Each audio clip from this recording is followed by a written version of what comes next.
अस्सलामु अलैकुम व रहमतुल्लाह व बरकातुह। कुछ ऐसे लोग हैं जो दुआ तो करते हैं और शिकवा करते हैं कि इनकी दुआ कबूल नहीं होती। ऐसे लोग हैं जो दुआ तो करते हैं कबूल नहीं होती। इनमें से एक वो शख्स जिसकी औरत बदअखलाक है, ना इसे समझाता है, ना इसे वाज करता है, ना इसे ठीक करता है, ना ही तलाक देता है, तो ऐसे शख्स की दुआ कबूल नहीं होती। दूसरा वो शख्स जो किसी से लेन देन करता है, कारोबार करता है, कर्ज देता मगर गवाह नहीं बनाता। इसलिए शरीयत क्या कहती है, जो ऐसा काम नहीं करता इसकी दुआएं कबूल नहीं होती। तीसरा ऐसा शख्स जो अपने बच्चे को सिखाता नहीं, हुनर नहीं देता, इसको माल दे देता, यानी बालिग बच्चे को कहता है कि कारोबार करे, यानी नाबालिग के हवाले अपना माल कर देता है, जबकि अल्लाह का हुक्म है ना समझ के हवाले अपना माल ना करो, माल को जाया करना। दानिशमंदी नहीं, हलाल माल हलाल तरीके पर खर्च होना चाहे। ऐसा शख्स जो रिज्क हलाल नहीं खाता, इसकी भी दुआ कबूल नहीं होती। आप सल्लल्लाहु अलैहि वसल्लम ने एक शख्स का जिक्र किया जो लंबे सफर के बाद गुबार आलूद और गंदे बालों के साथ हज के लिए आता है।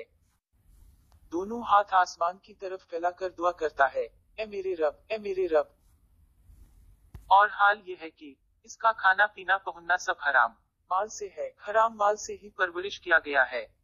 ऐसे शख्स की दुआ कैसे कबूल की जाएगी? गुनाह और पतन रहमी की दुआ करने वालों की दुआ कबूल नहीं होती। गफलत और लापरवाही से दुआ करने वाले की दुआ कबूल नहीं होती। जानी की दुआ कबूल नहीं होती। नबी सल्लल्लाहु अलैहि वसल्लम से रिवायत है, आप सल्लल्लाहु अलैहि वसल्लम ने फरमाया, अल्लाह ताला रात को रोजाना पुकारता है, कोई मुझसे दुआ मांगने वाला है, मैं इसकी दुआ कबूल करूं। और अल्लाह ताला हर दुआ करने वाली मुसलमानों की दुआ कबूल फरमाता है, सिवाय जानिया के जो अपनी शर्मगाह के जरिए गैर मर्द को सैराब करती है। नेकी का हुक्म देना और बुरे कामों से मना ना करने वालों की दुआ कबूल नहीं की जाती। नबी सल्लल्लाहु अलैहि वसल्लम ने फरमाया, इस जात की कसम जिसके हाथ में मेरी जान है, नेकी का हुक्म देते रहो और बुरे कामों से रोकते रहो, वरना अनकरीब अल्लाह तुम पर अपनी तरफ से अजाब नाज़िल कर देगा, फिर तुम मुझसे दुआ करोगे और वो तुम्हारी दुआ कबूल नहीं करेगा। हजरत जाबिर रजी अल्लाह अन्हु से रिवायत है कि रसूल अल्लाह ने फरमाया, अल्लाह ताला ने जबराइल अलैहिस्सलाम को वही की कि फला फला शहर को इसके बासियों पर अलट दो। जबराइल अली इस्लाम ने अर्ज किया, ए रब, इसमें तो तेरा फला बंदा भी है जो बहुत इबादत गुजार है।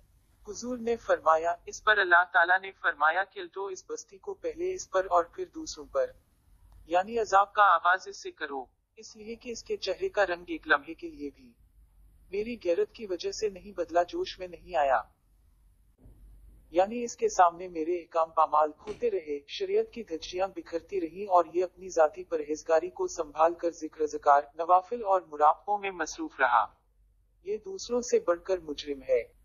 यानी जब किसी कौम में गुनाह बढ़ जाएं और इस वजह से इन पर अजाब या सजा का फैसला हो जाए, तो फिर ऐसी सजा की लपेट में सिर्फ गुनहगार लोग ही नहीं आएंगे, वो भी आएंगे जो खुद तो इबादत करते हैं और दूसरों को इसका हुक्म नहीं देते।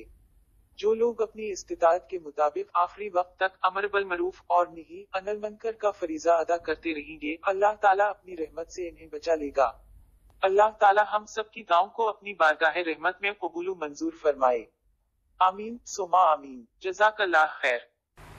वीडियो पसंद आए तो शेयर जरूर करें। जज़ाकल्लाह खैर। Thanks for watching. Like, subscribe, comments.